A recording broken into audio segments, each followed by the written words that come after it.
Congratulations to all the amazing students who've worked really hard to show the world what is so cool about manufacturing in Pennsylvania.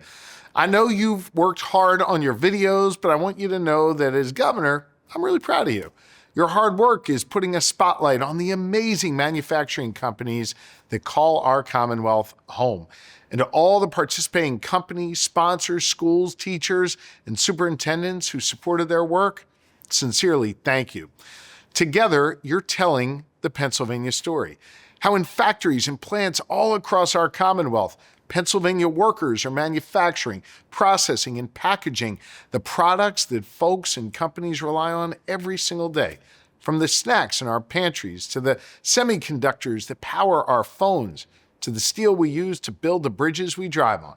Since October, over 12,000 students across our Commonwealth got the chance to see some of that work up close and in person, and create videos that showcase the incredible skills of laborers and workers who do this work in our factories and the products that they make.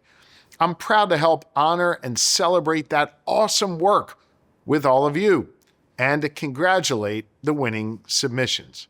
Congratulations.